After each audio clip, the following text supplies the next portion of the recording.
Hola viajeros, bienvenidos a una nueva charla de viajes, en este caso sobre China, con Alberto y Rosy, dos españoles que llevan pues prácticamente 10 años viviendo en el gigante asiático. Ellos son autores también del canal de YouTube y del libro China sin tapujos y he tenido pues el placer de hablar con ellos sobre diferentes aspectos de la sociedad, de la cultura china, cómo fue su adaptación, si es fácil encontrar o no empleo en el país, el tema del idioma, la gastronomía, qué lugares visitar. En fin, espero que podáis disfrutar de la charla y que aprendáis de ella tanto como yo.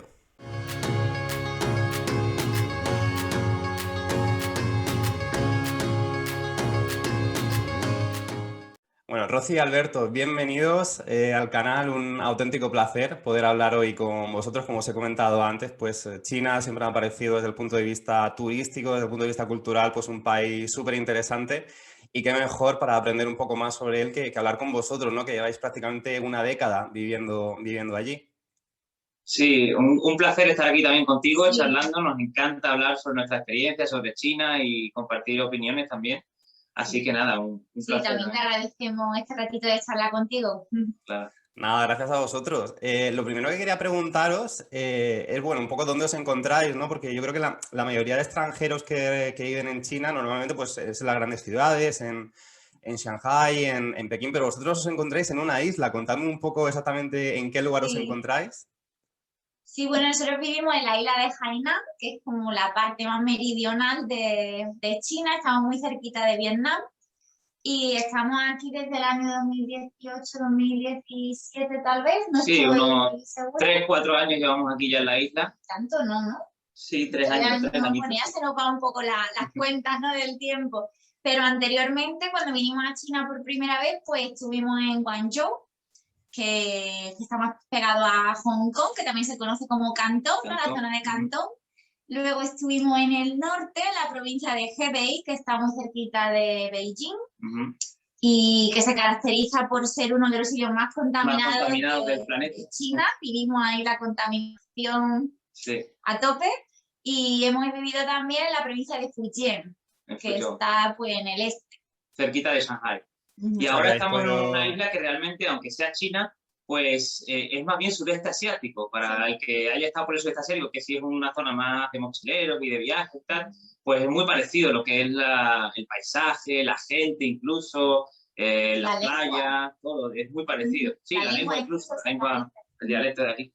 O sea, que habéis podido experimentar un poco diferentes aspectos del país, ¿no? Desde una isla prácticamente con clima tropical al norte, a una gran ciudad. Sí, Em, sí, sí, sí. casi todo, casi todo, y además fíjate que no hemos estado en grandes ciudades, quitando Cantón, no hemos estado ni en Shanghai ni en Beijing, aunque hemos vivido cerca. Mm. Bueno, hemos estado viajando, pero no como residiendo allí, no. Pero no viviendo allí. Y bueno, algo que os quería preguntar es un poco por cómo comenzó todo, ¿no? Por la idea de ir a China. No sé si es algo, un pensamiento que llevabais de hace tiempo, si fuisteis un poco a probar. ¿Cómo surgió la idea de iros a vivir allí? Pues la verdad que fue por varias razones, ¿no? Primero, estamos un poquito estancados en España, con nuestro trabajo, en fin, nuestro estilo de vida, estamos un poquito como que nos faltaba algo. Entonces, bueno, estábamos como buscando un reto, algo difícil, ¿no? Porque nos gustaba viajar, habíamos estado en otros países, incluso residiendo. Yo había estado hace poco en Inglaterra, ella estaba en Croacia. Pero claro, queríamos algo como más diferente, ¿no? Un choque cultural más fuerte, para que tuviéramos que hacer más esfuerzo y tal. Entonces, pues ahí surgió la idea de China. No era el único país, pero fue desde el principio el que estaba mejor posicionado porque nos encantaba la filosofía oriental, habíamos leído libros, a ella también le gustaba mucho la medicina tradicional china. Entonces, un poco, pues, claro, era un país diferente, que había que adaptarse, que tenía estas cosas en común, ¿no? Que nos gustaban, aficiones. Y entonces, pues, claro, decidimos irnos a China y bueno, la verdad que la idea al principio era estar 6 meses, o sea, 6 meses en China, después queríamos ir 6 meses a Turquía y después seguir así, ¿no? Era un poco una idea utópica. Cuando llevábamos 6 meses en China nos dimos cuenta que todo el esfuerzo que habíamos hecho para adaptarnos, para aprender de esta cultura, era simplemente el inicio de esto, ¿no? Era imposible irse después de 6 meses. Y hasta aquí, pues bueno, aquí estamos todavía.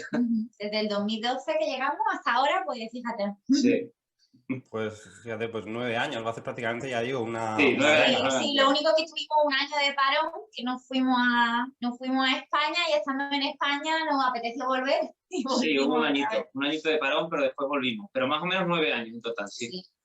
Y lo que comentaba antes Alberto de la adaptación, ¿no? Era también un poco lo que quería preguntaros. ¿Cómo recordáis aquellas primeras semanas? No sé si para vosotros fue un choque cultural muy grande o realmente pudiste llevar bien esa adaptación. ¿Cómo recordáis aquellas primeras semanas, meses viviendo en China? La verdad es que fue brutal, ¿no? El primeros días fueron un choque muy duro, sí. Sí. Porque era en plan de, bueno, por ejemplo, no, para comer, simplemente para el hecho tan simple de comer, entrar a un restaurante, pues tenía que tener fotos, si no, no podíamos decir qué es lo que queríamos comer, o teníamos que señalar lo que estaba comiendo otra persona, Sí. o también los palillos, ¿no? Que los utilizamos como cuchara porque no podíamos utilizarlos. Sí, era Rudimentarios, totalmente total, rudimentario. Después, por ejemplo, estábamos buscando pisos desde los primeros días, ¿no? Y claro, imagínate, antes no había esos teléfonos tan de moda hoy en día, ¿no? Con los traductores y tal, sino que tenías que ir ahí a saco, ¿no? A pelo ahí a ver cómo te entendías, cómo te hacías entender. Entonces, claro, nos dimos cuenta de que el idioma era algo trascendental, sí que si no queríamos pasar de puntillas, ¿no? Por la cultura china. Y ahí fue cuando, creo que fue el tercer o cuarto día más o menos, empezamos ya un intercambio con unas chinas del norte, del norte, que estaban allí, no tenían muchos amigos y empezamos a hacer intercambio español-chino. Y eso fue lo que nos hizo entrar pues, muy rápido, digamos, en lo que es la cultura china, porque, por ejemplo, íbamos a comprar un billete de tren o íbamos a comprar fruta, pues el día antes quedábamos con ella, planificamos un poco las palabras que teníamos que decir y tal, y después íbamos a la situación. Era muy comunicativo, muy práctico todo.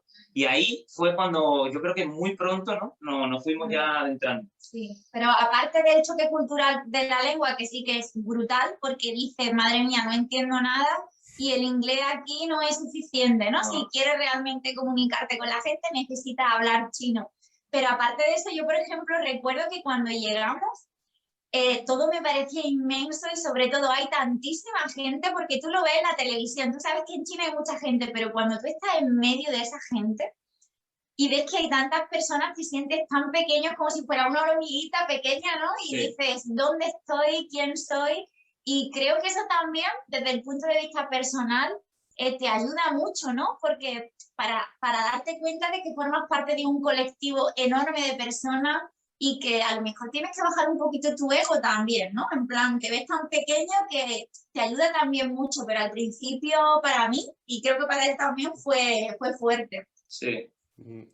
Y claro, que habéis comentado el tema del idioma, ¿no? Que es fundamental. No sé si llegasteis a China sabiendo algo mínimamente o luego también al haber vivido en diferentes... Claro, en China se hablan diferentes idiomas. No sé cómo lo habéis hecho, si Sí. en su día estudiasteis mandarín, cantonés. ¿Cuánto tiempo os llevó más o menos dominar mínimamente el idioma Sí. pues para, no sé, pues esas pequeñas cosas, no hacer la compra, etcétera? ¿Cuánto tiempo os llevó más o menos manejaros con el idioma en el país? Bueno, pues nosotros vinimos sin saber nada. Y cuando decimos nada, ni siquiera hola. Cosa que mis amigos españoles sí sabían decir. O sea, sabían decir ni hao. Yo no sabía decirlo. O sea, que ni siquiera hola. Aprendimos los números el primer día saliendo de un restaurante que dijimos, vamos a aprendernos los números porque por lo menos podemos decir cuánto queremos de algo, ¿no? 1, 2, 3, ¿cuánto quieres? Y aquella noche descubrimos que el chino tenía tonos, que tampoco lo sabíamos. Tampoco sabíamos. Que el chino tenía tonos, tampoco lo sabíamos. O sea, era totalmente desconocimiento, ignorancia. Empezamos con el mandarín y, por supuesto, no nos hemos atrevido con ningún dialecto, porque como casi todo el mundo habla mandarín, mejor o peor, porque claro, en las provincias donde hay dialecto, el mandarín pues un poquito menos estándar, ¿no? Como se dice aquí. Pero realmente todo el mundo lo habla, entonces siempre hemos estado con el mandarín, no con los dialectos. Y después, en cuanto a cuánto tiempo se tarda para aprender el idioma, que esto es muy relativo, obviamente, ¿no? Porque aquí hay gente, por ejemplo, que viene y solo es a estudiar, viene con una beca, estudia 6, 7, 8 horas al día, está en el contexto chino, y hay otra gente, pues, que venimos a trabajar y no tenemos tanto tiempo para estudiar. Eso es muy relativo. Pero sí es verdad que así en plan general podríamos decir que los 3 o 4 primeros meses, si te pones muy fuerte, te puede dar para sobrevivir, ¿vale? O sea, sobrevivir quiere decir que sería, pues eso, poder comprar las cosas que tienes que comprar, poder, no sé, las situaciones más básicas, ¿no? Sí, en plan, ¿qué Claro. quiero comprar? Si quiero ir a la estación de tren a comprar un billete de tren o de autobús, o estoy enfermo, pero lo basiquísimo de dolor de barriga, dolor de cabeza y poco más. Sí, algo sí, que sea salir airoso un poco de las situaciones más, digamos, más del día a día. Pero sí es verdad que después, para tú encontrarte con confianza, con fluidez, en conversaciones básicas, tienen que pasar 2 años. Y estos 2 años son muy importantes porque hay muchos extranjeros que lo dejan antes, porque creen que no van a llegar nunca a ese punto.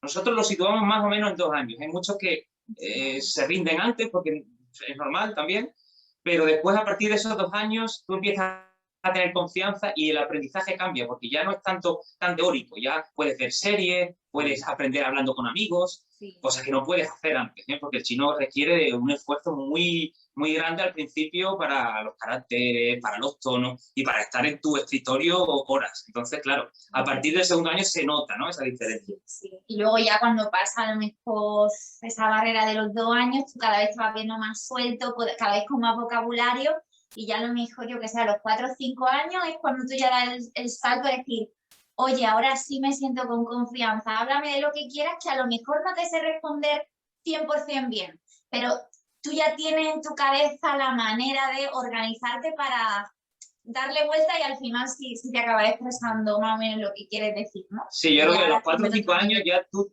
puedes conversar sobre cosas, yo qué sé, política, cosas más complicadas, ¿no? Si has estado estudiando y has estado practicando aquí en China, 4 o 5 años se nota la diferencia mucho. Y después, bueno, nunca termina. El aprendizaje del chino, nosotros todavía estamos, ¿no? Se lleva toda la vida contigo. Pero sí es cierto, por ejemplo, de que, bueno, por supuesto que cada uno tiene un ritmo de aprendizaje diferente, porque, por ejemplo, yo me acuerdo cuando nosotros llegamos aquí, que yo veía a Alberto cuando hacíamos el intercambio y decía, pues que a él se le quedan las cosas, ¿no? Y lo dice bien, ¿no? Y a mí me costó un poquito más empezar, ¿no? Pero luego ya una vez que entra, eso ya es imparable. Y también es cierto que el chino siempre va como un poco por etapas, ¿no? Rachas, ¿no? Vas como una racha que vas aprendiendo muy bien y luego te quedas estancado y dices, madre mía, no me acuerdo de nada, lo voy a dejar, o sea, te deprime incluso y bueno, a lo mejor pasas una semana o un tiempo que te para un poquito y luego se remonta y esos parones los tienes que saber llevar, ¿no?, gestionar, sí, porque hay gente que en esos parones dice, mira, yo paso, esto cuesta mucho trabajo, pero no, si aguanta al final se puede. Hay momentos de más frustración que en otros idiomas, como puede ser el inglés, el italiano, o sea, idiomas que tienen más que ver con nosotros. Hay momentos de frustración y hay que gestionarlos bien porque si no uno pues se sale, ¿no?, de la carrera. Claro. Y en ese proceso de adaptación, más allá del idioma, ¿sentisteis que China fue un país acogedor, digamos, os lo puso, entre comillas, fácil? No sé, ¿os resultó complicado hacer amistades locales? ¿Sentisteis algún tipo de recelo hacia los extranjeros o todo lo contrario? ¿Notasteis pues que la gente, la sociedad, pues os recibió un poco pues, más con los brazos abiertos? No sé, ¿cuál fue vuestra sensación al respecto? Sí, yo creo que muy bien, ¿no? O sea, yo creo que los chinos reciben muy bien. Al occidental, yo no diría al extranjero, porque la verdad que aquí, como en todos los países, ¿no?, pues depende un poco de la nacionalidad, uno recibe mejor o peor. Yo creo que eso es en todos lados, ¿no? Sí. Es verdad que el occidental se recibe muy bien y nosotros siempre estuvimos, vamos, nos encontramos muy a gusto, pero también es verdad que hay mucha gente aquí que se queja de que en China es muy difícil hacer amigos chinos porque, bueno, porque siempre te van a ver como un extranjero, porque hay como un límite, ¿no?, en el vínculo.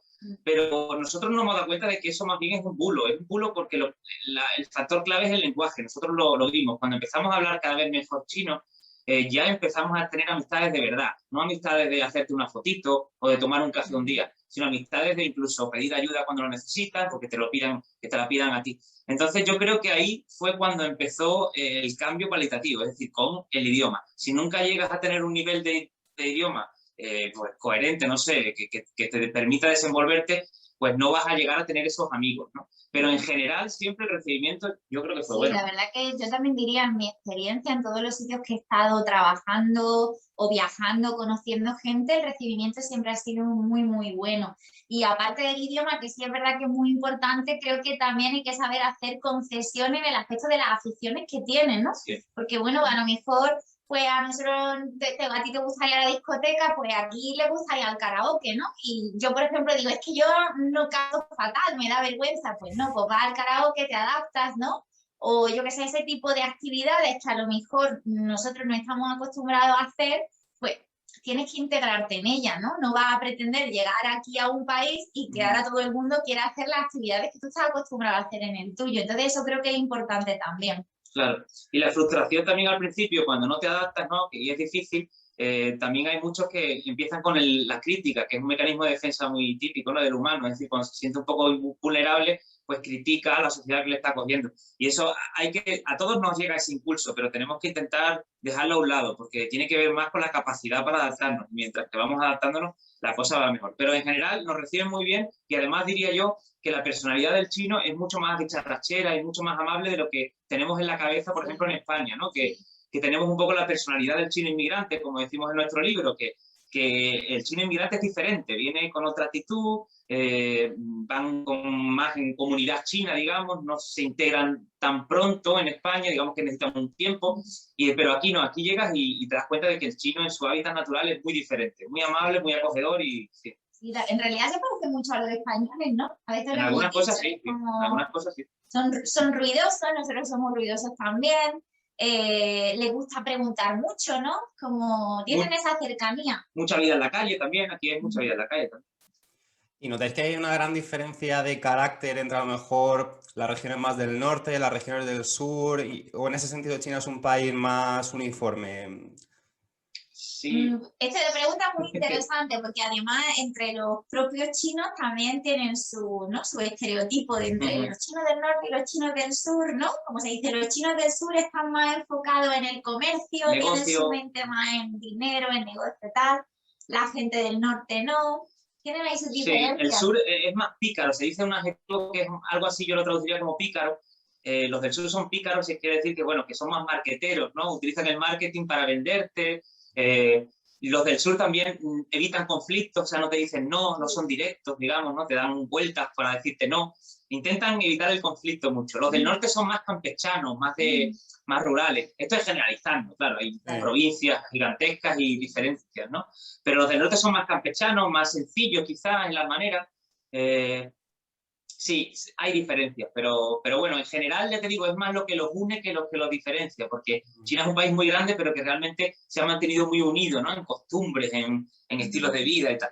Bueno, aparte, claro, como China es tan grande, pues también es que el clima de las diferentes partes también es muy diferente y eso también influye en el ritmo de vida. Aquí, por ejemplo, en la isla de Hainan, tú ves que hay un ritmo de vida súper relajado, a la gente le encanta estar en la cafetería, pues allá acostado horas y horas hablando, eso en otras partes de China no te lo encuentras, pero claro es que el calor y la humedad que hay aquí, pues a lo que te invita es a eso, a estar tomando un coco relajadamente, ¿no? Y eso en otras ciudades de China no lo es. Y claro, comentabais que fuisteis ahí hace 9 años. No sé, ¿notáis que hay muchísima diferencia entre la China que os encontrasteis hace 9 años y la actual? Porque desde fuera da la sensación de que es un país en continuo crecimiento, con un desarrollo brutal. A lo mejor 5 años en China son como 20 en otro país. Pero no sé si a nivel de calle vosotros notáis que la vida ha cambiado tanto en prácticamente una década o más o menos las cosas siguen igual a como eran pues hace 8 o 10 años. No sé qué pensáis al respecto. Ha cambiado en algunos aspectos sobre todo. Sí. Por ejemplo, yo comenzaría con la juventud, que yo creo que es el aspecto a mí por lo menos que más me impresiona. Los jóvenes de 2012, cuando llegamos, y los jóvenes de 2021 son muy diferentes. Los jóvenes de ahora son mucho más parecidos a los jóvenes occidentales, ¿no? Mucho más preocupados por la moda, por la apariencia.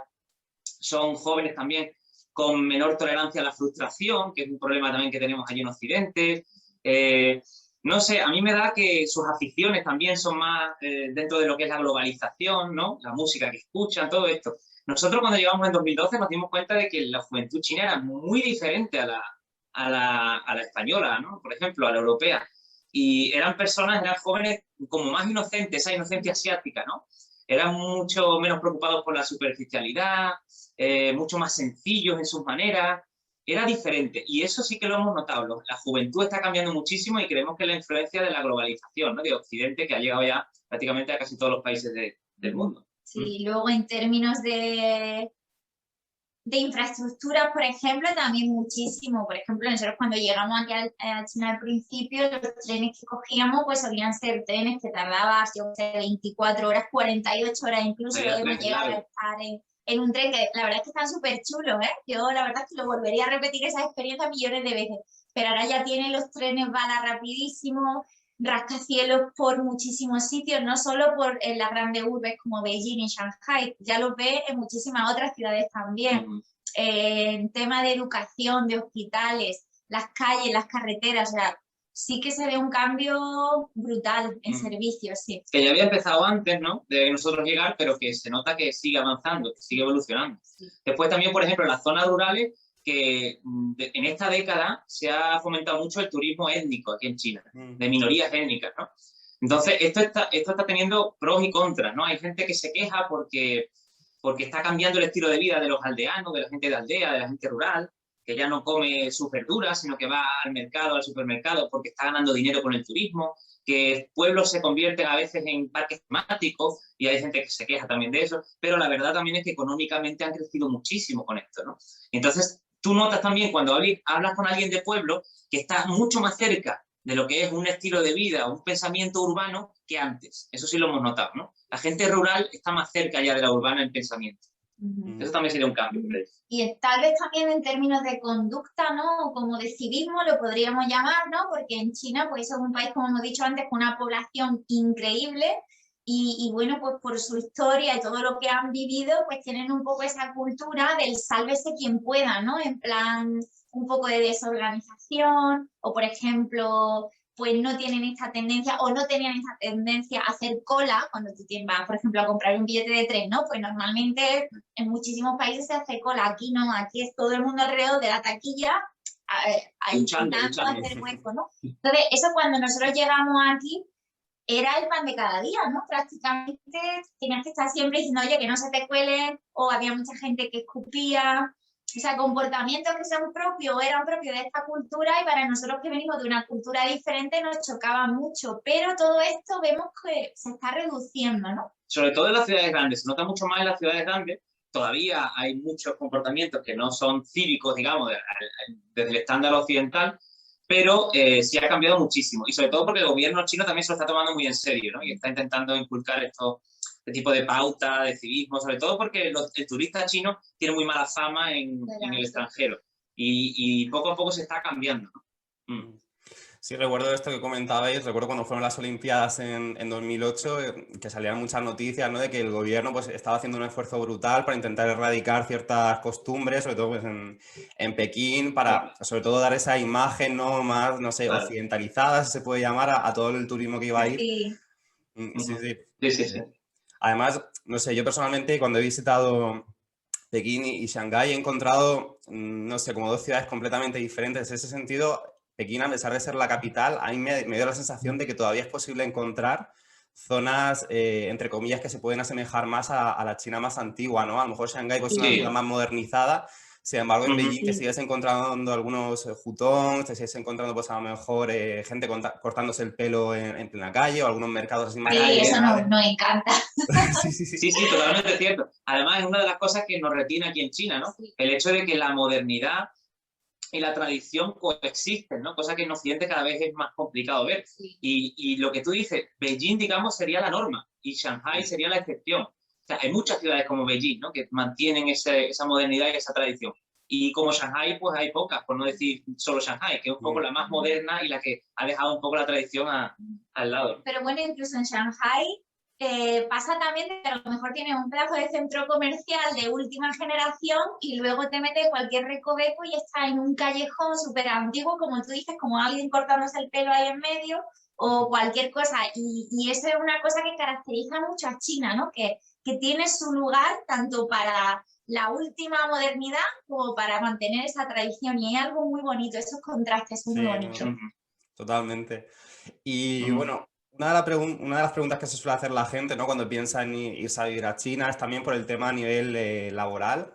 Claro, esto imagino que depende muchísimo de la formación previa que tengas, la experiencia que puedas tener, pero consideráis, no sé, así a grandes rasgos que China es un buen destino al que emigrar, es relativamente fácil encontrar trabajo siendo extranjero. ¿Qué sectores creéis que son los idóneos, ¿no? Para, por ejemplo, pues un español que diga, pues mira, me apetece probar, irme a China a trabajar, no sé, ¿cómo, qué diríais al respecto? Pues mira, es diferente, a veces diferencia un poco ahora en pandemia y en general. Yo voy a decir en general, ¿no? Quitando la pandemia un poco, porque ahora mismo hay una situación muy excepcional.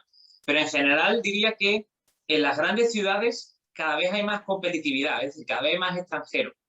Aún así, sigue habiendo más oportunidades, creemos, que en Europa, para los jóvenes formados, ¿sí? Y digo formados porque el que no tenga por lo menos una licenciatura, aquí en China lo tienen muy crudo, muy complicado.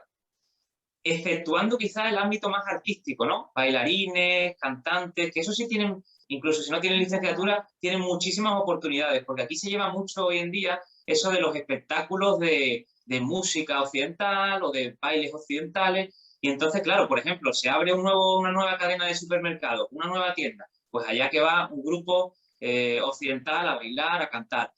No sé, parques temáticos también, muchísimo. Entonces, yo creo que para esa vertiente más artística hay muchísimas oportunidades en cualquier lugar de China. En las ciudades grandes se basan más sobre todo en cuestión de profesores, ¿no? Hay muchos profesores, hay opciones. Después también hay, bueno, gente de negocios, ¿no? Por ejemplo, hay muchos becarios que vienen e intentan quedarse después, antes de terminar la beca. Algunos tienen suerte, otros no, ¿no? Pero en lo que es todo el tema de negocios y el tema de profesorado, creo que hay muchas oportunidades también, ¿no?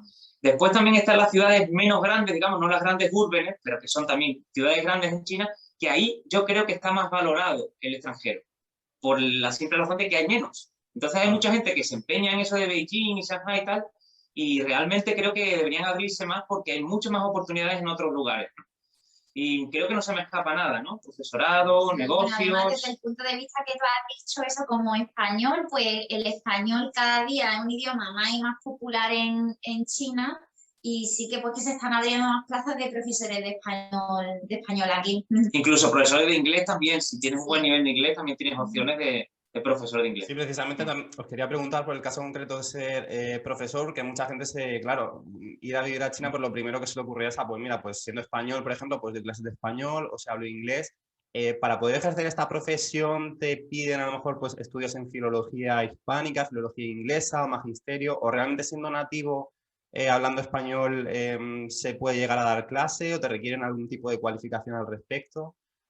Depende un poco del lugar, ¿no? De la universidad, del centro educativo, centro secundario que sea, o incluso guarderías hay también, pero están subiendo los requisitos, ¿no? Hay lugares en los que se te piden filología o por lo menos un máster relacionado con la enseñanza de español, pero hay otros que no, que una simple licenciatura en lo que sea, por ejemplo en arquitectura, pues te puede también dar el trabajo, ¿no? O sea, depende un poco de qué lugar, de qué ciudad. Las grandes ciudades, por ejemplo, tienen más requisitos, obviamente, Shanghai, Beijing, Cantón, pero en general hay un poco de todo. Hay opciones a partir de la licenciatura y hay veces que no importa ni siquiera la licenciatura que tengas, porque puedes conseguir el trabajo. Pero esto va cada vez, digamos, se va exigiendo más, cada vez va habiendo más requisitos. Pero sí, hay opciones. Por ejemplo, ahora los trabajos de profesor sí que te exigen que tengas más de 2 años de experiencia laboral como profesor. Eso ya aparece en los contratos, pero como ha dicho Alberto, es que cada universidad o cada centro educativo al final es un mundo, y aunque haya esa regulación... Y no cambia, ¿no? También claro, cambia, porque hay veces que a una universidad, por ejemplo, le urge un profesor y a lo mejor tiene ese requisito de 2 años de experiencia y de repente lo quita porque hay alguien que está ahí, que puede trabajar y lo necesitan y no tiene esos 2 años de experiencia. O sea, todo es muy relativo.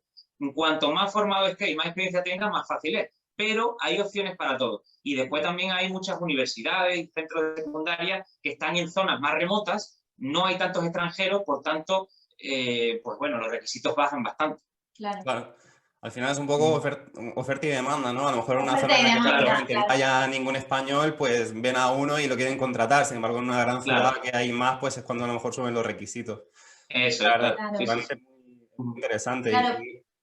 Y muchas esa veces... es la tónica además general. Sí. Perdón, esa es la tónica general, pero ahora con el tema de la pandemia, pues sí que está todo como muy burbuja, todo muy paralizado. De hecho, hay mucha gente que trabaja en China, pero volvió a su país, pues a lo mejor de vacaciones, para el año nuevo del año 2019 o 20, ya no me acuerdo bien, y se han quedado allí, no han podido volver todavía. Y nosotros, por ejemplo, todavía no hemos podido salir. Nosotros llevamos aquí desde antes de la pandemia y no podemos salir porque sabemos que si salimos, a ver, podemos salir, pero luego no vamos a poder entrar porque las fronteras siguen cerradas para los extranjeros. Entonces ahora mismo la situación laboral, si no has venido nunca a China, es un poquito más complicada que a lo mejor en otros momentos. Sí. Claro. Sí, no, realmente, y además aprovechando que me habéis comentado el tema de la pandemia, es otro de los temas que os quería preguntar. ¿Cómo estáis ahora mismo? ¿Cuál es la situación? Porque desde Occidente, bueno, en este caso desde España, yo creo que nos ha llegado información un poco a priori, parecía que había mucho secretismo, luego empezamos aquí a ver las imágenes estas por de los hospitales construidos en un par de días, 2, 3 días.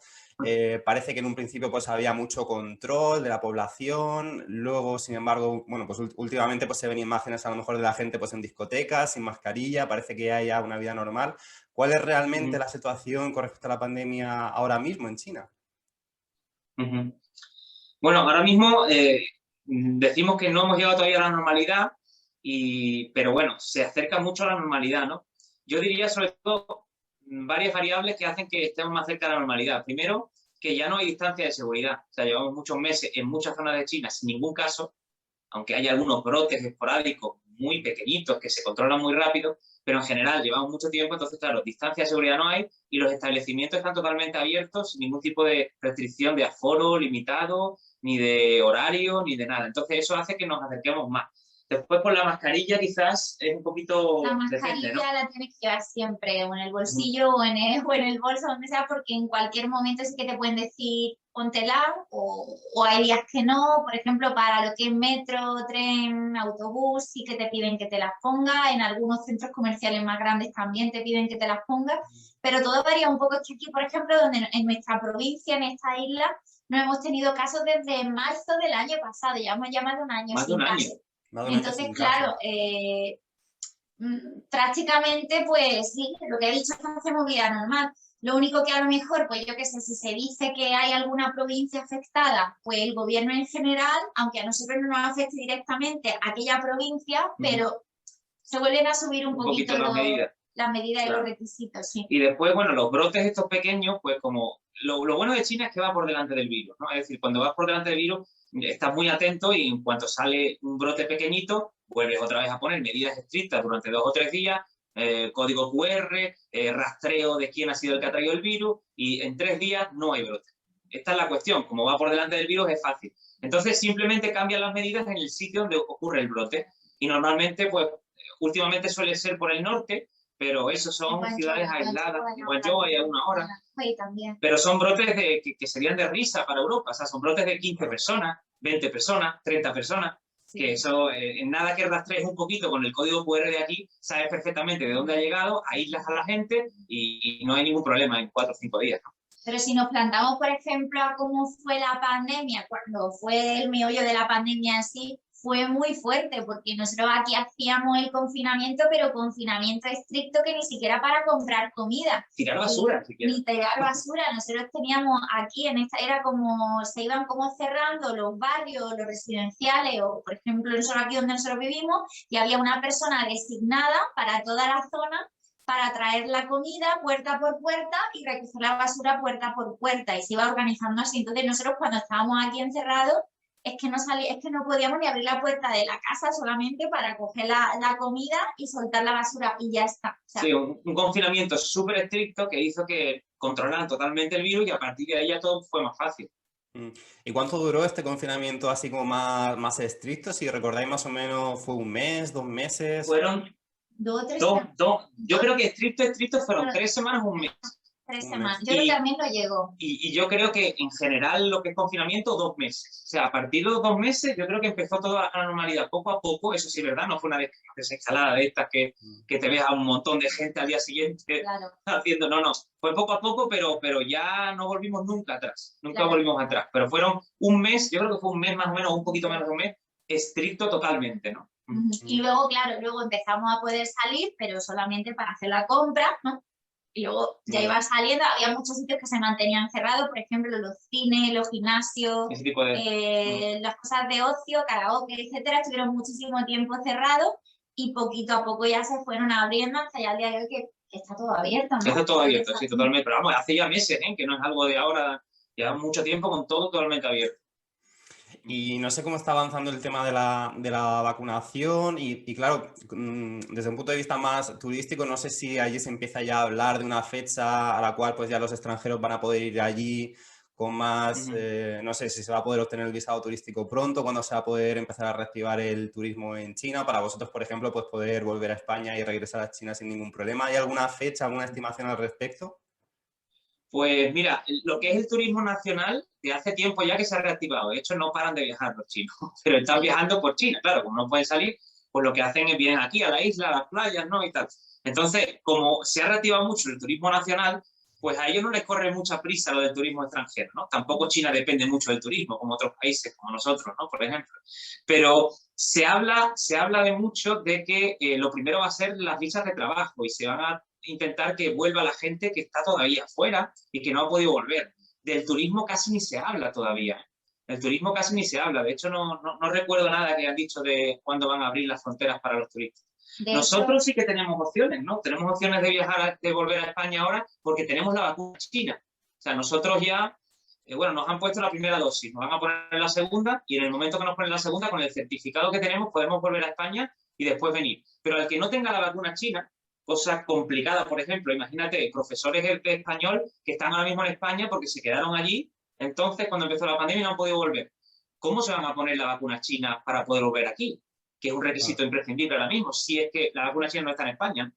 claro. pero bueno, de todas formas, esto queda ahí un poco todo en el aire, ¿no? Porque, por ejemplo, teóricamente, ahora mismo, profesionales que ya tengan su visado de trabajo y su permiso de residencia en China, en teoría, podrían volver.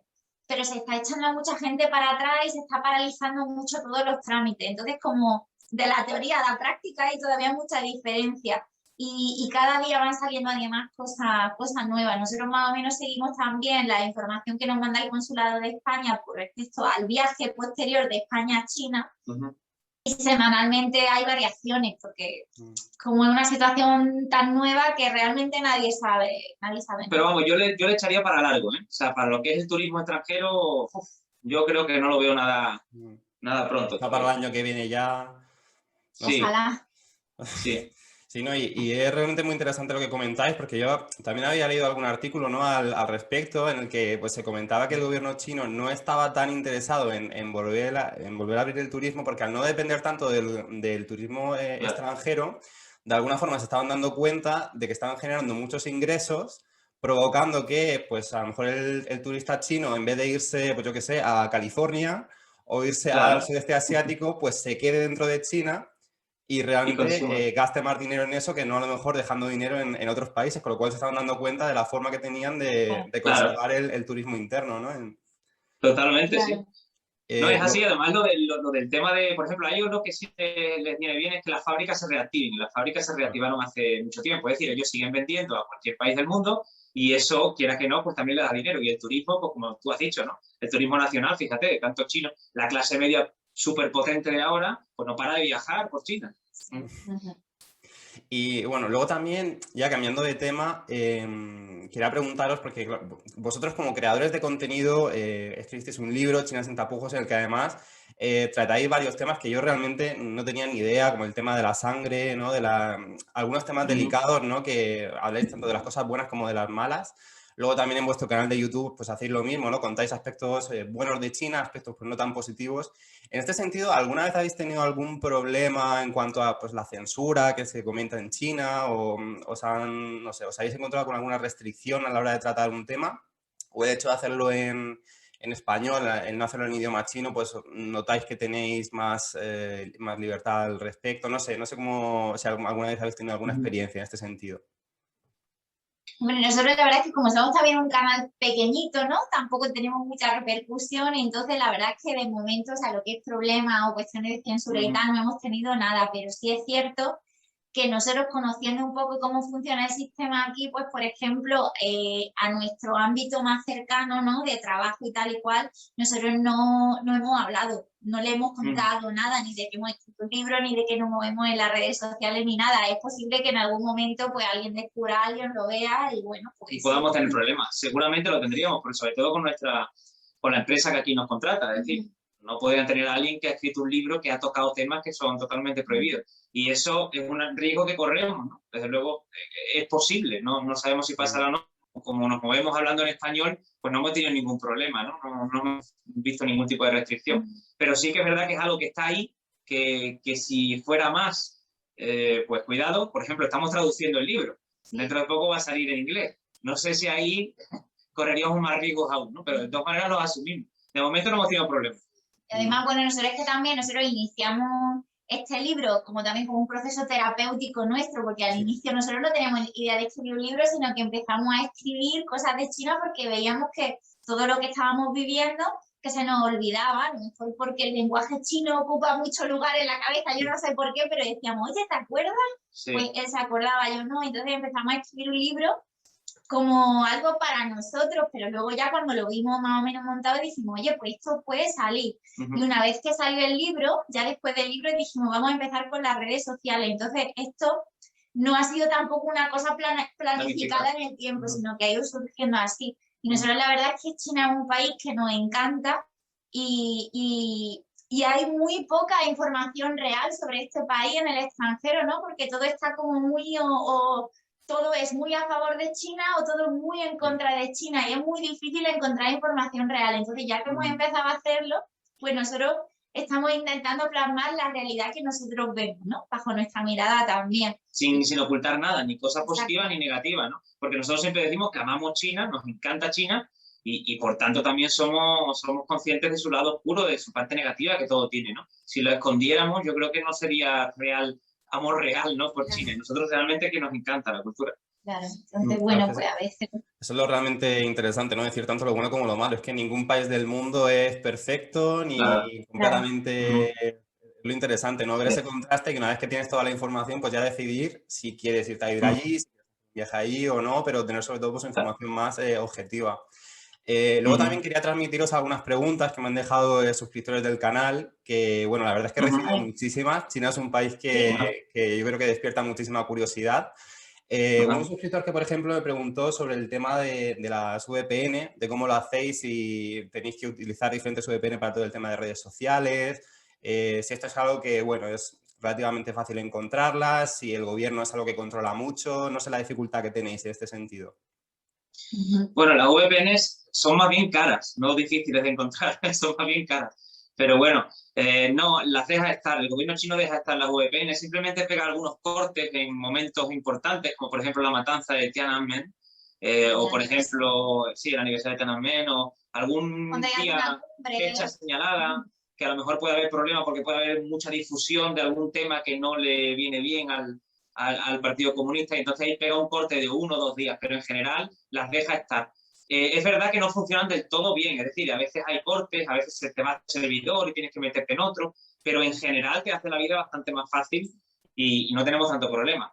Hay algunas que son gratuitas, pero funcionan bastante mal, desde nuestra experiencia, ¿no? Entonces nosotros sí que utilizamos VPN de pago y la utilizamos prácticamente todos los días. Y para las redes sociales dependemos de ellas. De hecho, hay veces que teníamos planeado, pues no sé, hacer algo en directo o hacer alguna cosa y se ha tenido que cancelar porque ese día la VPN pues no estaba por la labor de funcionar. Sí, pero en general funcionan bien. Nosotros también trabajamos online y no podríamos trabajar sin VPN. Las VPN que son gratuitas suelen ser chinas y no suelen funcionar tan bien como ha dicho Rosy, ¿no? Entonces, pues casi todos los extranjeros que estamos aquí, por no decir todos, tenemos una VPN de pago. 4 o 5 que hay, ¿no? Pues cada uno elige la que mejor le funciona. Luego también me han llegado muchas preguntas, ¿no? Más desde el punto de vista turístico, ¿no? Algunas pues de qué sitios recomiendas visitar en China, o gente pues que a lo mejor quiere visitar la China más rural, más, no sé, menos turística, vamos a decir. No sé si podríais decirnos así, pues 3, 4 sitios que recomendáis visitar en China y alguno más específico para todo aquel que a lo mejor pues ya conoce los principales atractivos turísticos del país y quiera visitar un sitio más, vamos a decir, desconocido. Sí, esta pregunta la verdad es que es muy interesante porque normalmente eso, la gente viene al recorrido un poco típico de China, que también está muy bien, ¿no? Y está muy chulo también, pero China es mucho más, ¿no? Que esos sitios. Es verdad que, o sea, parece como que no te puedes saltar ninguna ciudad grande, ¿no? O sea, tengo que estar en Beijing, tengo que estar en Shanghai, tengo que estar en Xi'an también, o en Hong Kong, ¿no? Que viene la gente también. Y eso es como imperdible. Después, a partir de ahí, pues lo que quede, ¿no? Vale, está bien, ¿no? Yo no digo que no, pero yo haría la repartición de una manera diferente, porque si solo estás en ciudades grandes, al final te llevas una idea de China que es muy sesgada, ¿no? Entonces, bueno, a ver, recomiendo lugares concretos o zonas mejor, porque no sé cómo enfocarlo. Pues Mira, podemos hacerlo, pues a lo mejor para gente que esté pensando en un primer viaje, de a lo mejor decir, pues mira, me Sí. gustaría estar 2 o 3 semanas en China.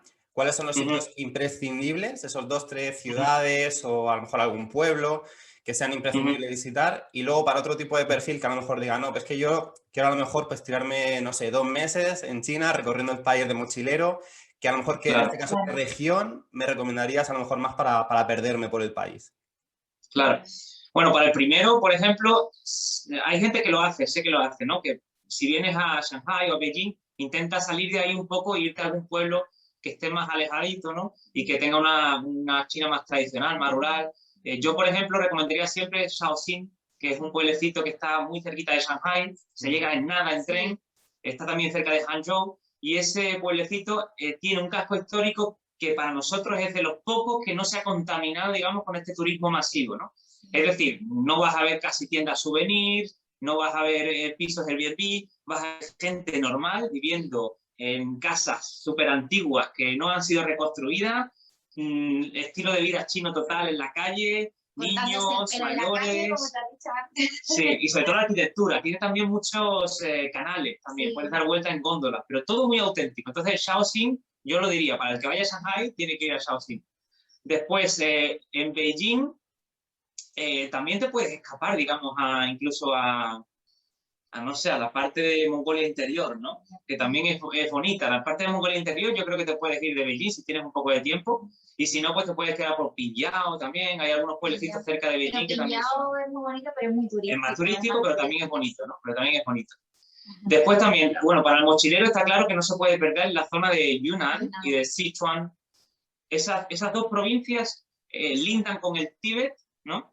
Y tienen una cultura totalmente tibetana, sin tener que entrar en el Tíbet. Ya sabemos que el Tíbet necesita un visado especial, tienes que ir con un guía turístico, en fin, tienes que ir solo a los sitios más trascendentales, más turísticos, ¿no? Entonces, esas dos provincias es totalmente cultura tibetana, preciosos paisajes, monasterios budistas, gente cantando por las calles, súper auténtico todo. La gente muy buena también, ¿eh? La Sí. verdad es que yo me acuerdo del viaje que nosotros hicimos por allí y todavía me emociono, ¿eh? De la gente que había tan buena, los paisajes increíbles, la naturaleza, las montañas, todo, todo. Esa parte la recomendamos totalmente. Después, para el que quiera ver la China más musulmana, que a nosotros también nos encantan, las minorías étnicas musulmanas, pues está Xi'an, que también es una gran ciudad, pero tiene ese barrio musulmán precioso, o Xinjiang también, claro, que es la más árabe, no perdón, la más musulmana, y ahí también estaría bonito ver el contraste, ¿no? De la China más musulmana. Y Hainan, por supuesto, nuestra isla también la recomendamos. Y eso que no vienen muchos extranjeros, ¿no? Los que vienen son más bien extranjeros que viven en China, en algún lugar que no hay playa y echan de menos la playa y vienen aquí, ¿no? Pero vienen muchos chinos, por ejemplo, a dar la vuelta a la isla en bici, que es una cosa que recomendamos totalmente. Nosotros la damos en bici y también en moto, ¿no? Algunas partes en moto. Pero es precioso, selva, cataratas, aguas termales, playas preciosas. Saliendo un poco de lo que es Sanya, que es la ciudad más turística, digamos, que vienen mucha gente porque además playas con más servicios, más hoteles, que está bien, pero bueno. Tienen mucha gente de Rusia, además. Vienen rusos mucho. Vienen ahí vuelos directos entre Rusia y Sanya y hay un montón de rusos por ahí también. Pero la isla, dar una vuelta por la isla también lo recomendamos, sobre todo para el que ya haya, como tú has dicho, haya estado en otras zonas de China, ¿no? Y quiera ver cosas nuevas, pues que venga a la isla y se dé una vuelta en bici. Y no sé, podríamos seguir aquí. Quuzhou, ¿no? Quuzhou también. Quuzhou también. Quuzhou está en la provincia de Fujian, en la ciudad de Fuzhou. Bueno, cerca de la ciudad de Fuzhou está a lo mejor a 2 horas o así de la ciudad. Y es increíble porque también tiene una mezquita, tiene en la misma calle una mezquita, un templo, la arquitectura es muy bonita también. Y cerca de ahí están los pueblos Hakka también, que son una minoría y eso es preciosa porque tienen estas casas circulares, que no sé si algunos lo habrán visto, casas circulares preciosas que parecen como una plaza de toros, ¿no? Y sigue manteniendo esa arquitectura y eso está también por la zona de Fujian. Sí. Pero bueno, podríamos seguir aquí. Hay muchísimos sitios. No, nos apuntamos todas las recomendaciones porque es que realmente China es como visitar más que un país, un continente, ¿no? Todos los contrastes que tiene, la extensión, las diferencias entre regiones. Y luego ya para terminar, bueno, me han enviado bastantes preguntas con respecto a la gastronomía. No sé si nos podrías recomendar, pues cada uno, no sé, pues un plato de la gastronomía china que os guste especialmente o que os haya parecido muy curioso, que recomendéis probar a los extranjeros. Ajá. Bueno, yo creo que como algo especial el cuo, ¿no? Sí, El ese sería. cuo hay que probarlo. Cuo es simplemente una olla, por decirlo así, básicamente con agua hirviendo, ¿no? Depende de la zona de China, pues se le echa ese agua un condimento que, pues la zona de Sichuan, Chongqing, es muy picante, eso es fuego, como lo pruebes fuego en tu boca. Y en otras zonas, como por ejemplo aquí en Hainan, pues lo que se le echa es trocitos de coco, más fruta, más verdura y tal. Y ahí pues ponen un montón de ingredientes sobre la mesa que tú mismo vas introduciendo en esa olla, ¿no? Pues carne, verdura, tofu, todo lo que tú quieras. Y todo el mundo alrededor de la mesa se encarga de echar los ingredientes en conjunto y luego pues de ir pescando, ¿no? Porque realmente cuando lo vas cogiendo no sabes muy bien lo que va saliendo de ahí. Y es un plato que a mí de sabor me gusta mucho, pero aparte como estar todo alrededor de esa olla hablando, y esa vez me gusta mucho. A mí una vez me salió sacando del cuo una manita de estas de pollo que ellos se comen y que yo no puedo con eso. Y claro, me dio tanta vergüenza, acababa de llegar a China y me dio tanta vergüenza, no quería devolverla a la olla y me la tuve que meter en la boca. Y estuvo como un montón de tiempo ahí sin saber qué hacer con tanto hueso y total. Pero bueno, pero sí, es una experiencia muy buena. Yo recuerdo que a mí en un restaurante me pusieron una de estas patas de pollo, pero me las pusieron como aperitivo, como snack, que estaba fría. Y claro, me lo pusieron y no sabía qué hacer con ello, no sabía si después tendría que cocinarlo o que era un snack. Y yo veía a la gente que se lo estaba comiendo como aperitivo y dije, pues bueno, pues no voy a ser yo menos. Y también me la...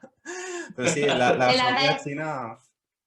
Sí, esa está muy salada para mi gusto, pero bueno, en el cuo puedes meter lo que ha dicho ella, cualquier cosa, o sea, hay ternera, hay verduras, hay tofu, hay de todo, y marisco también se mete, y está muy bueno, la verdad que es una manera además de socializar con los chinos, ¿no? Porque estamos todos como muy juntitos ahí pescando, y entonces es como muy social esa comida.